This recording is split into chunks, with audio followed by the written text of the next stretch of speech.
Bonjour à tous et à toutes, chers adhérents de BHC. Dans la paracha, nous voyons que il s'est levé un nouveau roi sur l'Égypte qui ne connaissait pas Joseph.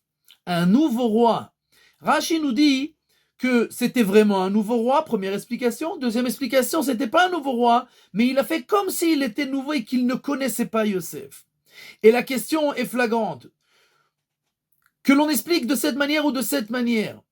Si c'est un nouveau roi, il n'a pas étudié un peu d'histoire, il ne sait pas qui était la personne qui a sauvé l'Égypte juste avant.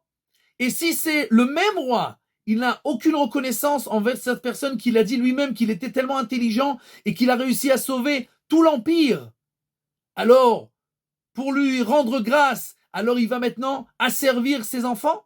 Bien entendu, tout cela est incompréhensible. Mais le verset qui vient juste avant, c'est que les Bnei Israël se sont multipliés et se sont éparpillés partout.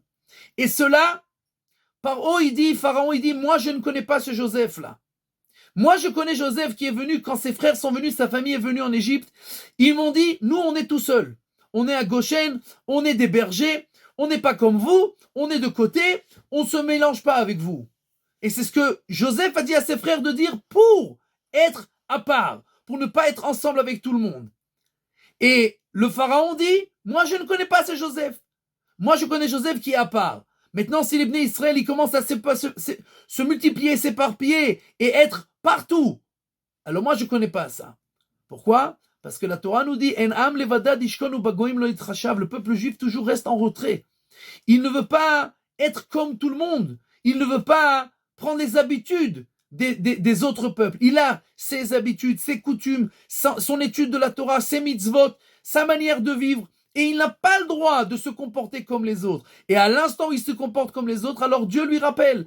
Comme la Gemara nous dit, quand le peuple juif ne se comporte pas bien, Dieu lui met sur lui un roi mécréant comme Aman, à l'époque de Esther et de Mordechai à Purim, qui va lui rappeler très bien qu'il est juif et qu'il ne peut pas être comme tout le monde. Même s'il pense que s'il va se comporter comme tous les peuples, alors tout le monde va l'aimer, à l'inverse de cela. Alors Dieu nous mettra un roi qui nous montrera comme Pharaon, comme Aman, comme Hitler, que tu veuilles ou que tu veuilles pas, tu peux te comporter comme un non-juif. À la fin, on t'obligera à te rappeler que tu es juif. Et surtout dans ce jour-là, le réveillon, Oy va avoy, le jour de la Brit Mila, de la circoncision de Jésus.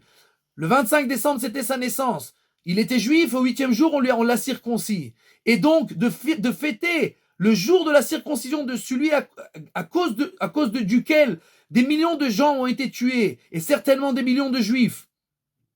Alors, c'est certainement pas se rappeler qu'on est différent et qu'on n'est pas comme tous les autres peuples. Et donc, nous devons nous rappeler,